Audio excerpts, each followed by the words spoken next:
بنگلہ دیش نے ایمرج ہونا تھا. اس وقت نہ ایمرج ہوتا, 5 سال کے بعد ایمرج ہو جاتا, 10 سال کے بعد ایمرج ہو جاتا. اگر ہم عقل مند ہوتے تو یہ ملٹری پروسیس کے بغیر, اس میں ملٹری انٹرونشن نہ ہوتی, اس میں ہماری ملٹری ڈیفیٹ نہ ہوتی. یہ 2 ڈفرینٹ چیزیں. اچھا ڈاکٹر صاحب, تقسیم کے بعد حیدرآباد دکن پاکستان کے حصے میں نہیں آ سکا, جونا گڑھ کی ریاست اس کا بھی الحاق نہیں ممکن ہو سکا. کشمیر کا معاملہ اس وقت بھی ہمارے سامنے. کیا بنگلہ دیش کے عوام کو ان کے سینٹیمنٹس کو سمجھنے میں ہماری لیڈرشپ سے کہیں کوتاہی ہوئی, یا یہ جو ہم غیر ملکی خفیہ ایجنسیوں کا کردار, را کے کردار کو بہت واضح طور پہ کہا جاتا ہے کہ وہاں بڑا انہوں نے ایسا رول پلے کیا جو اس تحریک کو ہوا دینے کا سبب بنا. آپ کے جملے کے اندر ہی جواب ہے اس کا. آپ نے کہا کہ بنگلہ دیش کے لوگوں کو یا بنگالی لوگوں کے سینٹیمنٹ کو سمجھنے میں ہماری لیڈرشپ سے غلطی ہوئی. ہماری لیڈرشپ کا کیا مطلب ہے؟ دیکھیں نا, ایٹ 1971 میں 71 ملین لوگ جو ہیں, 71 ملین لوگ تو بنگلہ دیش بنگال میں رہتے تھے, اور 60 سم تھنگ لوگ, یعنی 62 ملین یا 63 ملین لوگ جو ہیں وہ ویسٹ پاکستان میں رہتے تھے. جب ہم اپنے نیریٹو میں بات کرتے ہیں کہ ہماری لیڈرشپ سے غلطی ہوئی, یہیں سے مسئلہ شروع ہو جاتا ہے کہ لیڈرشپ تو شیئرڈ ہونی چاہیے تھی, کامن ہونی چاہیے تھی. لیکن 1947 کے بعد آہستہ آہستہ بنگالی لیڈرشپ منظر عام سے ہٹتی چلی گئی, لیس افیکٹو ہوتی چلی گئی. جو پاکستان کے جو فیصلے ہو رہے تھے وہ کراچی یا اسلام آباد سے ہوتے رہے, اور بنگالی لیڈرشپ کا ان فیصلوں میں کوئی عمل دخل نہیں تھا. اس میں پاکستان میں جو مارشل اللہ کے رجیم آئے, جیسے ایوب خان صاحب کا مارشل اللہ 1958 میں آتا ہے, وہاں یہ پروسیس بڑھ جاتا ہے. لیکن صرف مارشل اللہ کو ہی ہم مدعے الزام نہیں ٹھہرا سکتے. ہمارا پورا کا پورا پولیٹیکل پروسیس ایسا تھا کہ اس میں بنگالی انکلوسیونیس نہیں تھی. اچھا ڈاکٹر صاحب, جو معاملات یہاں رہے پاکستان میں داخلی سطح پہ سیاسی یا عسکری محاذ پر, کیا غیر ملکی خفیہ قوتیں, طاقتیں جنہوں نے پاکستان کو تسلیم نہیں کیا, وہ اس وقت متحرک تھیں؟ بالکل زبیر, دیکھیں ہماری مسٹیکس اپنی جگہ پہ ہیں, اس سے کوئی ڈینائل نہیں ہے. ہمیں اس کو بار بار اس کو دہرانا چاہیے کہ ہماری شدید سیاسی فیلیئرز تھے, پولیٹیکل فیلیئرز تھے. ہمارا پولیٹیکل ماڈل فلاٹ تھا. انفیکٹ پورا کا پورا جو ڈیزائن تھا کہ 7 کروڑ لوگوں کو آپ گورن کر رہے ہیں, 6 کروڑ لوگ یہاں سے ویسٹ پاکستان سے بیٹھ کے یہاں معاشی فیصلے ہو رہے ہیں, یہاں پولیٹیکل فیصلے ہو رہے ہیں, یہاں مارشل لا لگ جاتے ہیں, یہاں حکومتیں تبدیل ہو جاتی ہیں, اور بنگال کے لوگوں کو وہ سب کچھ برداشت کرنا پڑتا ہے, ان کی تقدیر کے فیصلے یہاں سے ہو رہے ہیں. یہ اپنی جگہ بالکل صحیح ہے, اس سے کوئی ڈینائل نہیں. لیکن اس کے ساتھ ہی پاکستان میں آج ایک لبرل کلاس ہے جو اس چیز کو ایکسیپٹ نہیں کرنا چاہتی, یہ کھل کے اس کو ماننا نہیں چاہتی, یہ بتاتی نہیں ہے نئی نوجوان نسل کو کہ ہندوستان کے انٹیلیجنس ایپریٹس کا بڑا امپورٹنٹ رول ہے بنگلہ دیش کی کریشن میں, بنگلہ دیش کی انڈیپینڈنس کی جو تحریک تھی اس کو اٹھانے میں, اس کو اٹھا کے دنیا کے سامنے لانے میں. مت بھولیے, دیکھیں ایک بہت بڑا ایونٹ ہوتا ہے ان دی ارلی پارٹ آف 1968, جب ہندوستان کی حکومت یہ فیصلہ کرتی ہے کہ وہ research and analysis wing external intelligence agency کو انہوں نے کریٹ کیا. اس سے پہلے ہندوستان کے پاس ایک انٹیلیجنس ایجنسی تھی, آئی بی, جیسی پاکستان میں ہے برٹش زمانے سے, جو ہندوستان کی انٹرنل انٹیلیجنس کو بھی مینیج کرتی تھی اور ایکسٹرنل انٹیلیجنس کو بھی مینیج کرتی تھی.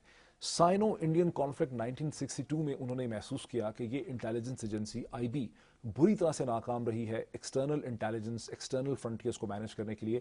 تو چین اور پاکستان پہ فوکس کرنے کے لیے, ان کے حالات پہ فوکس کرنے کے لیے انہوں نے ایک ایجنسی کریٹ کی by the name of research and analysis wing.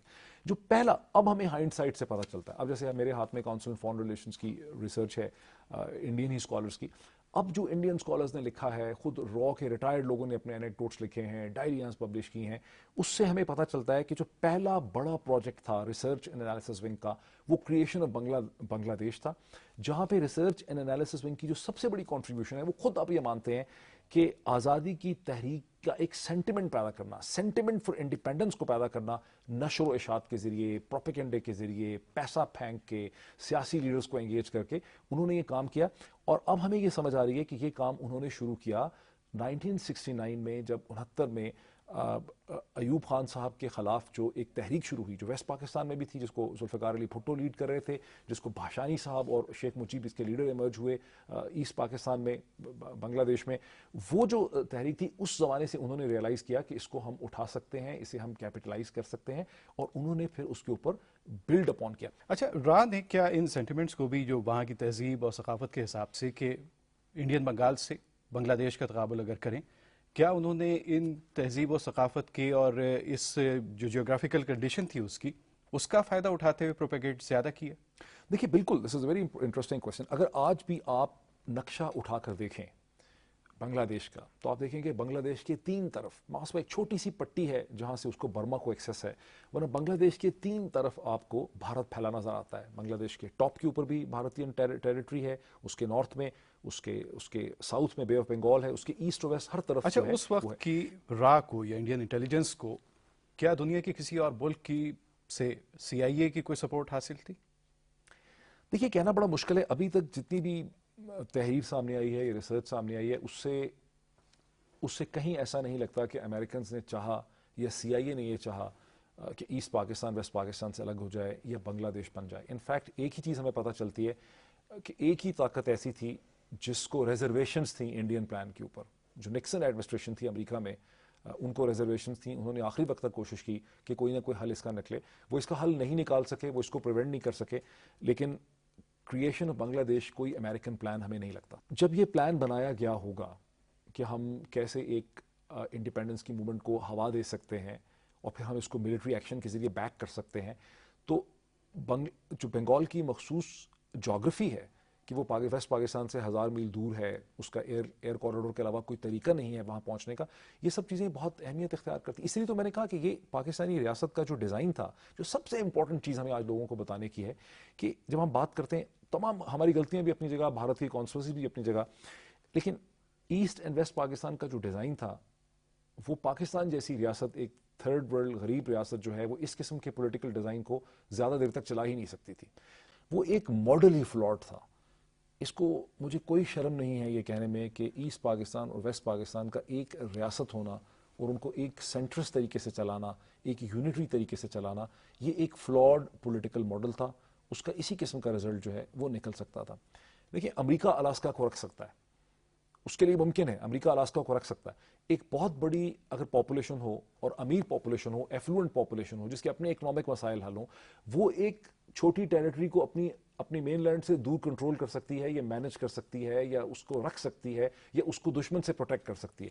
Pakistan جیسی ریاست کے لیے کبھی ممکن نہیں تھا کہ ہم ایسٹ پاکستان، ہم ملٹری تو ڈیفینڈ ہی نہیں کر سکتے تھے اس کو. جب ایک دفعہ ہندوستان نے جواز پیدا کر لیا، پلان بنا لیا اس کو ملٹریلی بیسیج کرنے کا. اب اس کے 2-3 فیزز ہیں، انڈین انٹیلیجنس کے رول کے 2 فیزز ہیں. پہلا فیز ان کا شروع ہوتا ہے 1968-69 سے، جو چلتا ہے مارچ 1971 تک، جب آپ ہماری ملٹری وہاں پہ آپریشن سرچ لائٹ کرتی ہے. پھر وہ سیکنڈ فیز شروع ہوتا ہے جس میں وہ کھل کے کھیلتے ہیں. پھر ہندوستانی حکومت پوری دنیا کے کیپٹلز میں اندرا گاندھی جاتی ہیں، وہ دنیا کو کنونس کرتی ہیں کہ پاکستانی بنگالی لوگوں کو مار رہے ہیں، بنگالی لوگ جوک تر جوک کلکتہ کی طرف آ رہے ہیں، ہمارے لیے یہ ریفیوجی پرابلم ہے، ہمیں اس کا حل نکالنا ہے. پھر وہ سوویت یونین کے ساتھ ڈیفنس ایک فرینڈشپ ٹریٹی کرتی ہیں جولائی اگست 1971 میں، تاکہ چائنیز موومنٹ نہ ہو سکے. اس وقت کیا رول تھا چین کا؟ دیکھیے، چین کا رول تو بڑا پازیٹیو تھا. چین اور امریکہ دونوں کا رول پاکستان کی طرف تھا. مطلب جتنا بھی ہم لٹریچر دیکھتے ہیں اس سے بات بڑی واضح ہوتی ہے کہ چین اور امریکہ دونوں کا جھکاؤ پاکستان کی طرف تھا. نکسن ایڈمنسٹریشن بہت زیادہ پرو پاکستان تھی، اس کو بہت تنقید کا سامنا کرنا پڑا. اور چین جو ہے وہ ڈیفینیٹلی پرو پاکستان تھا. لیکن ہندوستان نے ایک پورا وار پلان بنایا ہوا تھا. وہ وار پلان جو تھا وہ بڑا کیئرفلی بنایا گیا ہوا وار پلان تھا. اس میں ایک سائڈ سے تو ہم نے دیکھا کہ را کا ایک پورا انڈیپینڈنس موومنٹ کو سپورٹ کرنے کا ایلیمنٹ تھا. انہوں نے ایک ایسے جذبات وہاں پہ پیدا کر دیے تھے کہ بعض پاکستانی آفیسر حیران ہوتے تھے کہ کچھ بھی ہم نے اگر مس مینیج کیا، لیکن جتنی شدید نفرت پائی جاتی تھی، اتنا غصہ پایا جاتا تھا، وہ شاید ان کو لگتا تھا بہت ایگزیجریٹڈ فیلنگ ہے. اس میں را کا بڑا رول تھا.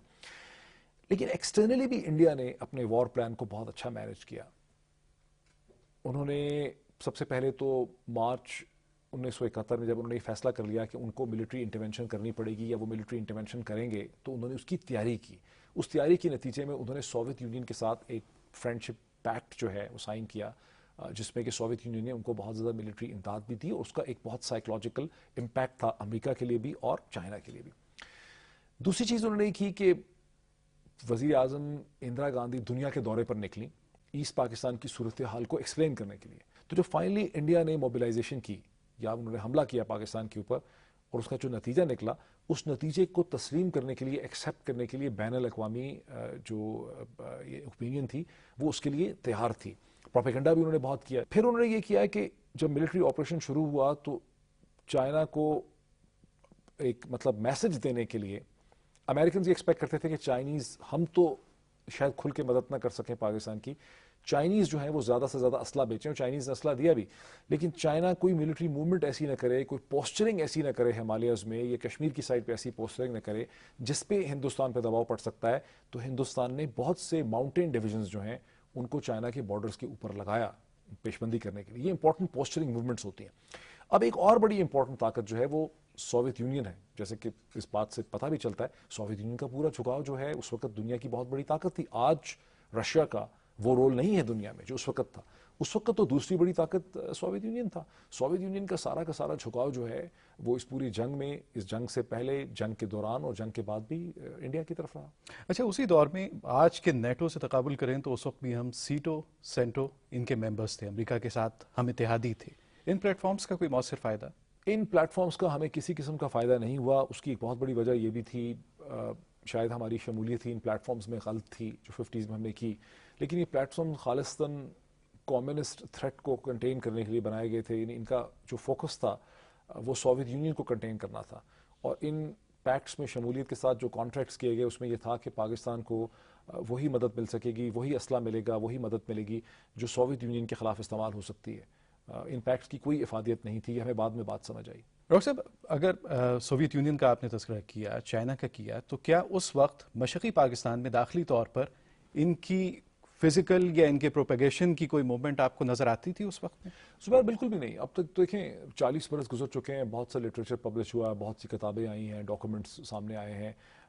سوویت یونین کا یا چائنا کا فارمر ایسٹ پاکستان کے اندر ذرائع ابلاغ کی حد تک یا پروپیگنڈے کی حد تک یا انفارمیشن ڈس انفارمیشن کمپین میں ہمیں کوئی رول نظر نہیں آتا ہے. امریکہ کا بھی کوئی خاص نظر نہیں آتا ہمیں اس سارے تاریخ کے تناظر میں. اچھا، اس دور کے ذرائع ابلاغ کا اگر تذکرہ کریں تو کیا اس وقت ذرائع ابلاغ اس پورے ریجن میں صحیح پکچر پورٹریٹ کر رہے تھے یا پروپیگنڈا زیادہ تھا؟ یہ ایک امپورٹنٹ چیز ہے. صحیح نہیں کر رہے تھے. دیکھیے اس کی ایک وجہ یہ تھی کہ ایک تو مسلم Pakistan, military dominated Pakistan, martial law لگنے والا پاکستان جو ہے وہ کبھی بھی مغربی ذرائع ابلاغ کی سمجھ میں نہیں آیا. یہ جو بڑے بڑے ذرائع ابلاغ کے فاؤنٹینز ہیں، New York Times, Washington Post, Guardian, Los Angeles Time, اس وقت بھی بڑے اہم تھے. اس وقت ٹیلی ویژن اتنا اہم نہیں تھا. تو ان میں کام کرنے والے لوگوں نے ہمیشہ پاکستانی اسٹیٹ کو، پاکستانی اسٹیٹ کی لیڈرشپ کو، ملٹری لیڈ لیڈرشپ کو بڑی سسپیشن سے دیکھا ہے. تو ایک تو ان کا نیچرل باعث تھا کہ ایک ملٹری لیڈ گورنمنٹ ہے اور یہ گند کر رہے ہیں اور یہ زیادتی کر رہے ہیں، ظلم کر رہے ہیں. دوسرا ایلیمنٹ یہ تھا کہ اس شک سے کہ ہمارے خلاف بائسڈ اوپینین دیتے ہیں یا یہ بات دنیا میں بہت پھیل جائے گی، پاکستان کی اس وقت کی ملٹری قیادت جو تھی جنرل یحییٰ خان کی، یہ جو بھی فیلڈ کمانڈر تھے ایسٹ پاکستان میں، انہوں نے بہت سے مغربی جرنلسٹ کو وہاں سے نکال دیا. انہوں نے ان کو وہاں سے بین کر دیا. جب انہوں نے ان کو بین کر دیا تو وہ سارے کے سارے جا کے کیلکٹا میں بیٹھ گئے اور جو بھی انفارمیشن یا سٹوری وہ فیڈ کرتے تھے وہ کیلکٹا سے فیڈ کرتے تھے. سو پاکستانی سائڈ جو ہے وہ کبھی بھی اپنا پوائنٹ آف ویو دنیا کے سامنے نہیں لا سکے. ایک تو لانا مشکل تھا کیونکہ ان کے خلاف باعث تھا. ایک ملٹری گورنمنٹ تھی، ملٹری گورنمنٹ کے خلاف بہت باعث ہوتا ہے مغربی ذرائع ابلاغ میں. لیکن وہ اگر لا بھی کو سکتے تھے تو لا بھی نہیں سکے، ان کی مینجمنٹ بھی ٹھیک نہیں تھی. اور اس کے بعد بنگلہ دیش میں داخلی طور پر جو مواد شائع ہوا، کیا اس میں بھی اسی طرح ایگزیجریٹ کیا گیا؟ بالکل صحیح، اس میں بھی ایگزیجریٹ کیا گیا. اس کو شرمیلا بوس نے اپنی کتاب ڈیتھ ریکننگ میں بہت اچھا انہوں نے ایکسپلین کیا. انہوں نے کہا کہ شیخ مجیب الرحمان نے اس قسم کے نیشنلسٹک جذبات جو تھے قوم پرستی کے بنگلہ دیش میں پیدا کر دیے تھے فارمر ایسٹ پاکستان میں، جنہیں کنٹین کرنا سبسیکوئنٹلی ان کے لیے ممکن نہیں تھا. اگر وہ بعد میں کمپرومائز کرنا بھی چاہتے، کوئی سیاسی حل نکالنا بھی چاہتے، وہ بھی ان کے لیے ممکن نہیں تھا. اور وہی جو ایک نیشنلسٹک، ہائپر نیشنلسٹک نیریٹو تھا، ایون سقوط ڈھاکہ کے بعد جب بنگلہ دیش ایک آزاد ریاست بھی بن گیا تو جتنا بھی اس وقت کے جو انٹلیکچوئلس تھے انہوں نے جو نیریٹو شیپ کیا، دیکھیں نا 3 ملین کا آج بھی بنگلہ دیش کے جو جرنلسٹ ہیں یا بنگلہ دیش کے لکھنے لکھانے والے لوگ ہیں وہ اسی فکر کو دہراتے ہیں. وہ کہتے ہیں پاکستانی ملٹری نے 30 لاکھ لوگ مار دیے، یہ کیا وہ کیا. کیا یہ فیکٹس پروو ہو سکے تھے؟ دیکھیے زبیر، یہ بڑا ایک امپورٹنٹ، بڑا ہی امپورٹنٹ یعنی سوال ہے، بڑا امپورٹنٹ کوشچن ہے. بہت سے لا تعداد پاکستانی ذہنوں میں، بھارت میں، بنگلہ دیش میں، دنیا بھر میں اس بات کو ریپیٹ کیا جاتا ہے. یہ بات اس وقت بھی غلط تھی لیکن اسے ہم غلط ثابت نہیں کر سکے. اس کے کچھ حقائق اس میں سمجھنے بہت ضروری ہیں. شرمیلا بوس نے اپنی کتاب ڈیتھ ریکننگ میں بڑی میسو ریسرچ کی ہے. وہ پاکستان میں آئی ہیں، ملٹری آفیسر سے انہوں نے ملاقاتیں کی ہیں، وہ بھارت گئی ہیں، انہوں نے انڈین ملٹری کے اکاؤنٹس ریکارڈ کیے ہیں. پھر انہوں نے ان تمام فیملیز کو اور وکٹمز کو ٹریس کیا ہے